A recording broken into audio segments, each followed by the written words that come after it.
Hello, good morning students. As you all are aware that we are discussing the chapter number 3, that is the measures of central tendency in the statistics subject. In the previous two online teaching and learning sessions, we have already discussed the theory aspect of this chapter. And now in this session, I am going to start the practical aspect of this chapter. So let's start the illustration number 1 that is given on the page number 69 of your textbook. Let's read the sum. The following data show the number of scooters repaired daily at a garage. Find the mean number of the scooters repaired per day. So in this sum we have to calculate the mean. Here the observations are given 17, 13, 4, 8, 6, 9, 10 and 4. Let's discuss that what is the mean. So in the previous lecture we have already discussed. Let's revise it. What is the meaning of mean? So we will make the total of all the observations and then we will divide it by the number of the observation. Then whatever the average we get, that is known as the mean, or we can say arithmetic mean. Now whenever you are doing the calculation of the sums, you have to identify that which type of the data is given in the sum. So here only the observations are given. If only the observations are given and the frequencies are not given, then that type of the data is known as the ungrouped data, or we can say row data. Clear? So if the ungrouped data or the row data are given, we can apply the two methods to solve the sums related to the mean. First is the direct method and second is the shortcut, or we can say indirect method. Let's discuss the formula of both the methods.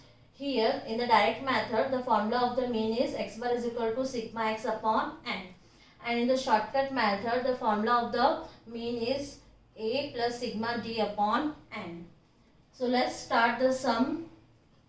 First of all, I have written all the observations and I will solve the sum by direct method first. So let's do the total because the formula is sigma x upon n. So we have to total all the observations. We have to make the total of all the observations. So we will make the total of these observations 7, 13, 4, 8, 6, 9, 10 and 4. So answer is 61. So sigma x is equal to 61. So we have to write here in the formula 61. Now n is equal to number of the observations. So how many observations are given? 1, 2, 3, 4, 5, 6, 7, 8. So we will divide it by 8. 61 divided by 8. So answer is 7.625. And if the third digit is 5 or more than 5, then we have to add here 1. So answer will be the 7.63, or we can say 7.63. Okay, now we will apply the shortcut method. What is the formula of the shortcut method? X bar is equal to a plus sigma d upon n. A means assumed mean. Sigma d. How we will find the sigma d? So we will see here the formula of d is equal to x minus a. That means we have to assume any digits from the digits given. So a is equal to 7. I have assumed the 7. You can assume any digits from this. So 7 minus 7, answer is 0. 13 minus 7, answer is 6. 4 minus 7, answer is minus 3. 8 minus 7, answer is plus 1. 6 minus 7, answer is minus 1. 9 minus 7, answer is 2 plus 2. 10 minus 7, answer is 3. 4 minus 7, answer is minus 3. Now we will make the total of minus digit first. So 3 and 1, 4. 4 and 3, 7. So answer is 7. And now we will add all the plus digit. 6 and 1, 7. 7 and 2, 9. 9 and 3, 12. So 12 minus 7, answer will be the 5. So sigma d is equal to 5. So now what is the assumed mean here? 7. What is the sigma d? We have already find 5. How many number of the observations are given? 8. So 7 plus, we will divide 5 by 8. Answer will be the 0.625. So 7.625. Here also, if the third digit is 5 or more than 5, we have to add 1 here. So 7.63. This is our answer. So ये जो सम हमें दिया हुआ है, इस सम में हमें find करने के लिए बोला है मीन. अब ये मीन क्या होता है, हमने पहले ही प्रीवियस लेक्चर में डिस्कस कर लिया था कि जितने भी हमें ऑब्जर्वेशंस दिए होते हैं, हम उन सारे ऑब्जर्वेशंस का क्या करते हैं, टोटल करते हैं और नंबर ऑफ द ऑब्जर्वेशन से डिवाइड कर देते हैं. तो हमें जो एवरेज मिलती है, उस एवरेज को हम क्या बोलते हैं, मीन बोलते हैं. सो जब भी हम मीन के सम्स करते हैं तो हमें सबसे पहले यही पहचानना होता है कि जो भी डेटा हमें दिया हुआ है वो डेटा किस तरह का है. 2 तरह के डेटा होते हैं. एक डेटा होता है ग्रुप डेटा और दूसरा होता है ungroup data. So group data किसे बोलते हैं और अनग्रुप डेटा किसे बोलते हैं, पहले हम वो डिस्कस कर लेते हैं. अनग्रुप डेटा का मतलब होता है अगर सिर्फ आपको इस तरह से ऑब्जर्वेशंस दिए हुए हैं, फ्रीक्वेंसी नहीं दी हुई है साथ में, तो उस तरह का जो डेटा होगा उसे हम बोलेंगे अनग्रुप डेटा. और अगर आपको इस तरह से ऑब्जर्वेशंस भी दिए हो और उसके साथ में फ्रीक्वेंसीज भी दी हो, तो उस तरह का जो डेटा होगा उसे हम बोलेंगे ग्रुप डेटा. और अब हम ये ग्रुप्ड और अनग्रुप्ड डेटा की बातें इसलिए कर रहे हैं क्योंकि जितने भी हमारे स्टैटिस्टिक्स के फॉर्मूला है मीन के और बाकी सबके, वो हमेशा टाइप्स ऑफ डेटा के ऊपर क्या होते हैं, डिपेंड करते हैं. क्लियर?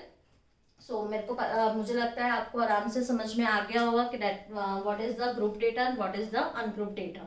ठीक है. सो यहाँ पे सब में हमें किस तरह का डेटा दिया हुआ है, सिर्फ हमें क्या दिए हुए हैं, ऑब्जर्वेशंस दिए हुए हैं. दैट मीन्स ये किस तरह का डेटा हो गया, अनग्रुप डेटा हो गया. सो अनग्रुप डेटा के अंदर हम 2 मेथड्स को फॉलो कर सकते हैं. पहली जो मेथड है that is the direct method और सेकंड जो मेथड है that is the shortcut method. So पहले जो सम है वो हम डायरेक्ट मेथड से डिस्कस कर लेते हैं. जितने भी आपको यहाँ पे ऑब्जर्वेशंस दिए हुए हैं, सबसे पहले आप उसका क्या करोगे, टोटल करोगे. तो इसका टोटल कितना आया आपका 61. सो यहाँ पे फॉर्मूला होता है x bar is equal to sigma x upon n. That means आपने जो टोटल 61 किया है वो आप यहाँ पे लिख दोगे और n का मतलब होता है नंबर ऑफ द ऑब्जर्वेशंस. तो नंबर ऑफ द ऑब्जर्वेशंस कितने हैं, 1 2 3 4 5 6 7 और 8. सो हम इसको किससे डिवाइड कर देंगे, 8 से. तो हमें आंसर क्या आएगा, 7.625. अब आपको एक चीज़ याद रखने की, अगर थर्ड डिजिट पॉइंट के बाद में 5 या 5 से ज़्यादा है तो उससे आगे वाली जो डिजिट है उसमें आपको 1 प्लस कर देने का. सो यहाँ पे 62 में हम 1 प्लस कर देंगे तो आंसर कितना हो जाएगा, 7.63. अब हम लोग डिस्कस कर लेते हैं शॉर्टकट मेथड. शॉर्टकट मेथड में मीन का फॉर्मूला होता है x bar is equal to a plus sigma D upon n. a का मतलब होता है एज्यूम्ड मीन और d जो है हमको फाइंड करना होता है सम में डेरिवेटिव को. तो हम कैसे फाइंड करते हैं, सो x में से अगर हम a को माइनस कर देते हैं, एज्यूम्ड मीन को हम माइनस कर देते हैं, तो हमें क्या मिल जाता है, d मिल जाता है. तो अब आपको एक चीज़ याद रखने की कि यहाँ पे जितनी भी आपको ऑब्जर्वेशंस दिए हैं, आप उनमें से कोई भी ऑब्जर्वेशंस को क्या कर सकते हो, सिलेक्ट कर सकते हो. तो मैंने यहाँ पे कौन सा ऑब्जर्वेशन सिलेक्ट किया है, 7 सिलेक्ट किया है. सो मेरा a इज इक्वल टू कितना है यहाँ पे 7. अब मैं 7 में से 7 को माइनस करूंगी तो कितना आ जाएगा, 0. 13 में से मैं 7 को माइनस करूंगी तो क्या मिलेगा, 6. फिर 4 में से मैं 7 को माइनस करूंगी तो आंसर क्या मिलेगा, -3. 8 में से 7 को माइनस करूंगी तो 1. 6 में से 7 को माइनस करूंगी तो -1. 9 में से 7 को माइनस करूंगी तो +2. 10 में से 7 को माइनस करूंगी तो आंसर आएगा 3. 4 में से 7 को माइनस करूंगी तो -3. उसके बाद में सबसे पहले जो माइनस वाली डिजिट है उसका आपको टोटल कर लेने का. तो माइनस वाली डिजिट का टोटल आया 7 और प्लस वाली डिजिट का टोटल आया है 12. तो 12 में से हम 7 को माइनस करेंगे तो हमें आंसर क्या मिलेगा, 5. सो यहाँ पे सिग्मा डी हमारा कितना हो जाएगा, 5 हो जाएगा. सो अब हम फॉर्मूलाज में वैल्यूज पुट करना शुरू करेंगे. ए हमने कितना एज्यूम्ड किया था, 7. सो 7 पुट कर दिया. सिग्मा डी का आंसर हमें कितना मिला, 5 मिला. तो हमने 5 यहाँ पे लिख दिया. एंड क्या होता है, नंबर ऑफ द ऑब्जर्वेशंस. तो नंबर ऑफ द ऑब्जर्वेशंस यहाँ पे कितने दिए हैं हमें, 8. तो 8 से डिवाइड कर देंगे 5 को तो हमें आंसर क्या मिलेगा, 0.625. 7 में इसको प्लस करेंगे तो 7.625. अब जैसे यहाँ पे आपने कंसिडर किया था कि अगर थर्ड डिजिट पॉइंट के बाद में अगर 5 या 5 से ज़्यादा हो तो आगे वाली डिजिट के अंदर 1 को प्लस कर देने का। सो आंसर क्या आ जाएगा 7.63।